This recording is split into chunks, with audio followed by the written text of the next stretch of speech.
Paul. What happened? Hey, Mark, how you doing? Yeah, good to see you again. I write basically a whimsical opinion piece for the Portsmouth News, and it was a few weeks ago. And the main piece was essentially a question, which is, should we be looking at everything through the prism of race, gender, and sexuality, with a subtext of, is everything really racist? And I pointed out the Bridgerton actor's comments about the balcony at Buckingham Palace being terribly white. And I said, do you know what? I'm pretty sure she never meant too much harm by that, but she probably felt very comfortable to say it, because why wouldn't she do in this climate? And I just pointed out, quite whimsically, that if it was to be said the other way round, there would be a problem. And the message that I got back from the editor at the time was basically asking me to rewrite, because racism is a very sensitive subject, and we don't think that and they didn't think because I was white that I should be talking about it.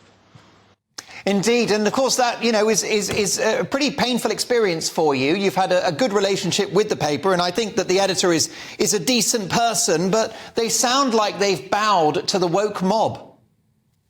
Yeah, I should say this, right? I don't have any issues with the individuals. I think all it does show you is there's two levels of fear here. One level of fear is they are very fearful that if a white person says something about anyone of any colour, it could be considered to be racist. And they're not fearful that if they say to a white fella, you can't do this because you're white, there's not going to be any reprisals. No one's really going to care about it. And they felt very safe in that. Indeed. It comes down to the fundamental point, Paul, that it's like Martin Luther King never happened. Judge me on the content of my character, not the colour of my skin. Those amazing words have been forgotten. Yeah, entirely. It's mad, isn't it? Because how can we bring... The idea of everything at the moment is trying to get rid of a lot of sort of pain and division in the world. And one of the best ways to do that is to just open up discussion the whole time. Open up discussion. Talk about things. This was a whimsical piece. People can go and read it. It was on Constantine's Substack. And it's a very whimsical piece. I was making a few quite humorous points, and it was just shut down. The thing that interested me the most is I was given no chance to rewrite. I was given no chance to edit. It was just, no, you can't do it because you're white. Now, are you keeping this column? Do you know what? I am. And I am currently. I mean, things might change over the next couple of weeks, but it won't be because I make the decision. It'll be because someone else does. Because the reason I write for Portsmouth News is I was born and bred in Portsmouth.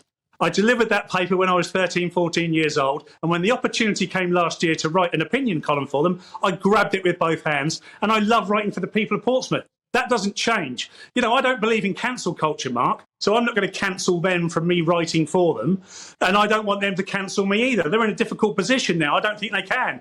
I mean, if they can on the basis that my work's rubbish, that's absolutely fine. And an editor has every right to make decisions based on what he wants or doesn't want within his paper.